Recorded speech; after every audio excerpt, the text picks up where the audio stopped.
네, 안녕하세요. 부동산을 잘 알고 싶은 남자 김동산입니다. 네, 오늘은 제가 이제 카페에 와 있는데 조금 오전 시간이라 좀 조용한 시간대인데 지금 여기가 이제 역 주변 상권이 있는데 오다 보니까 이제 새로운 가게들도 많이 생기고 비어있던 상가들이 조금씩 채워지고 있더라고요. 코로나 때 폐업을 한 가게들이 이제 조금씩 차고 있는 것 같아요. 새로운 가게가 채워진다는 게 뭐 전에 있던 가게는 폐업을 했다는 건데 가게가 폐업을 했다는 거는 뭐 장사가 안 돼서 그런 걸 수도 있고 아니면 이제 아시다시피 이제 대출 이자가 많이 올랐잖아요. 대부분 대출을 일으켜서 장사를 시작하죠. 예, 대부분. 이런 대출이 오른다는 거는 이제 자영업자뿐만이 아니라 사업하시는 분들 그리고 이제 회사원들 큰 영향을 주고 있다고 생각이 들어요. 제가 이제 예전부터 이제 부동산을 한지 이제 8년 정도 좀 됐는데 돈이 없는데 이제 대출을 일으켜서 뭐 전세를 끼고 이런 집을 해서 부동산을 늘려왔어요. 그래서 현재는 좀 어떤 상태인지 어떤 게 좀 힘들었는지에 대해서 한번 기록을 한번 남겨보려고 해요. 물론 이제 8년 정도 지났어요. 그러면서 이제 아파트 가격이 올라감으로써 이제 자산이 좀 올라가다 보니까 근로소득 말고 사업소득으로 좀 가야겠다 해서 가게도 오픈할 수 있었던 계기가 됐던 거고 집값이 오르니까 대출도 집을 담보로 꽤 나오고 그래서 뭐 여러 가지 좀 도움이 많이 됐어요. 그 가격이 좀 올라가니까 도움이 많이 됐던 점이 많았어요. 투자를 할 때나 이제 장사를 할 때 뭐 최악의 경우를 생각해야 된다는 얘기를 하죠. 저희도 그런 생각을 생각했었는데 물론 뭐 이자 감당이 될까 뭐 마이너스가 나게 되면 어떻게 될까 이렇게 된 거죠. 근데 그런 상황을 생각하고 있었어요. 근데 코로나라는 상황, 최악 중에서 최악, 영업을 아예 못하는 상황이 온 거죠. 그러니까 뭐 손님이 안 오는 게 아니라 아예 손님이 오지 못하게 하는 상황이 된 거예요. 근데 일단 이런 상황인데 상황을 보시면 그때 그 시기에 반대로 부동산 가격은 가파르게 올랐어요. 그래서 뭐 장사가 뭐 제대로 못했을 때도 부동산 가격이 오르니까 심적으로는 이게 뭐 초조하고 그런 게 많이 없었어요. 뭐 장사도 뭐 이 정도면 괜찮다 하는 정도였어요. 근데 이제 마지막 위기는 이제 대출 이자가 오르기 시작하죠. 대출 이자가 오르는 시기, 부동산 가격도 좀 떨어지고 대출 이자도 오르고 하는 시기에는 뭐 장사가 조금 나아졌어요. 예. 예전에 그 그 위험할 때보다 코로나가 한창일 때보다는. 근데 대출 이자가 올라갔으니까 내야 되는 이자 금액이 올라가는 상황이죠. 아이러니하게도 참 두 개가 동시에 잘 되는 경우가 좀 어려운 것 같아요.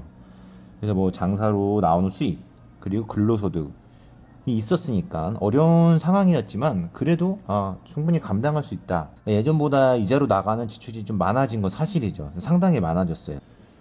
대출 이자가 이제 너무 많다 보니까 어떤 대출을 또 일으켜서 대출을 또 갚고 이런 상황을 이렇게 지금 대처를 하고 있습니다.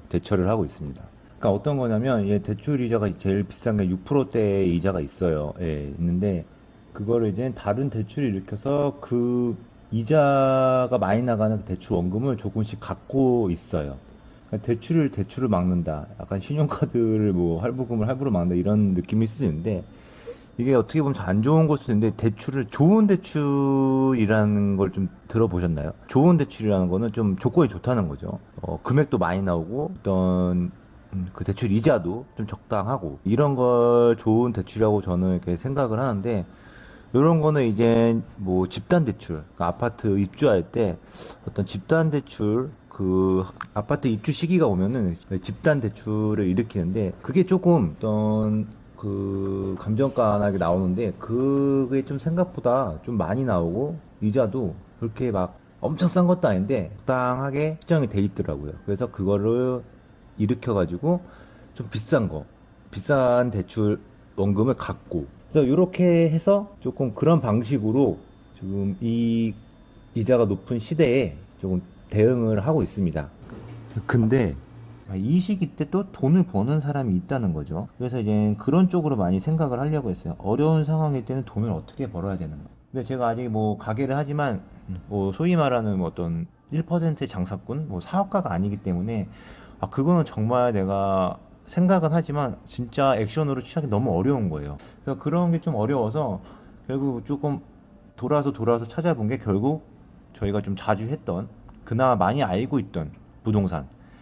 그러니까 이 시기 때 떨어졌을 때 현금을 많이 갖고 있는 사람들은 또 그것도 쓸어 모아서 나중에 언젠가는 오를 거니까 언젠가 오를 때 또 그거를 또 수익하고 이런 식으로 많이 돈을 번다고 하잖아요. 근데 이제 그런 걸 많이 생각해 봤는데 이렇게 해서 위기를 뭐 기회로 바꾸는 사람들이 있다고 하는데 이게 그런 사람들이 얼마나 될까?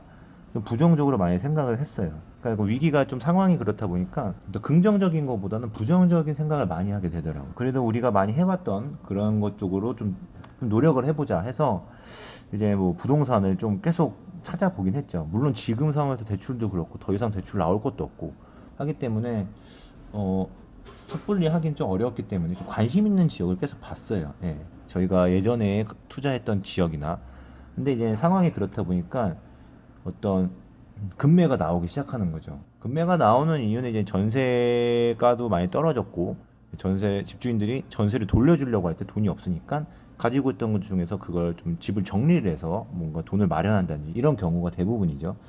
그래서 금매가 좀 나오는 지역을 많이 조금 찾아보다가 그냥 그걸로 또 투자를 하고 대신 돈이 없으니까 대신 이자가 많이 나가는 거. 제가 좀 6%의 6%의 이자가 가장 많이 나가는데 좀 이거를 좀 정리를 하면은 어떤 투자도 할 수 있고 이자 줄여줄 수 있다라는 그런 생각이 들어서 그런 쪽으로 조금 많이 방향을 바꿨어요. 근데 이런 것도 이제 그 원래 있던 부동산을 이제 팔아야 되는데 팔기도 너무 아깝고 좋아질 게 보이는데 근데 지금 당장 또 눈앞에 있는 게 좋은 게 있고 뭔가 조금 지출이 많다라는 거 이런 선택을 하기에 좀 많은 고민이 있었죠. 이렇게 부동산이 계속 안 좋아지는데 또 부동산을 하느냐 이런 분들도 많이 있어요. 근데 이제 뭐 그거는 이제 어떻게 될지 모르니까요. 예, 뭔가 무조건 떨어질 때가 있으면 오르는 시기가 있다라고는 생각하는데 이게 결론은 어떻게 될지 모르니까 본인들이 이제 판단을 하는 건데 저희는 그쪽으로 가는 게 맞다 생각을 해서 조금 더 지금 이 시기 때 좀 더 싸게 나오는 것들을 한번 좀 찾아보면서 좀 더 그런 상황인 거예요. 그러니까 부동산을 이게 어찌됐든 이제 뭐 근로소득보다는 어떤 다른 쪽에서의 어떤 자산을 불려가고 그런 어떤 생태계라고 해야 되나 그런 거에 들어왔기 때문에 조금 더 많이 좀 생각을 하고 해야 될 것 같아요. 예. 그러니까 회사를 다니면서 뭔가 투자를 생각하시는 분들, 그러니까 대출 이자에 대한 부분을 꼭 생각을 하셔서 이게 좀 적합한 건지, 내가 감당할 수 있는 건지를 꼭 생각을 하면서 좀 시작을 한다면 최악인 상황을 좀 많이 대비를 하면서 생각을 하면서 좀 실행을 하셔야 좀 나중에도 좀 대응이 될 거라고 생각이 듭니다. 지금 현재 좀 대출 이자에 대해서 조금 고민이 많으신 분들, 뭐 저랑 같은 고민을 하시는 분이 많을 거라 생각해요. 그런 분들도 조금 더 견디면서 조금 현재 자기 상황을 좀 파악하면서 좀 상황을 좀 대응을 잘 하셨으면 좋을 것 같아요. 많이 도움되는 말은 못 드리겠고 다들 화이팅 하셨으면 좋겠습니다. 네, 지금까지 부동산을 잘 알고 싶은 남자 김동산이었습니다. 자, 즐거움하셨다면 구독, 좋아요 부탁드려요.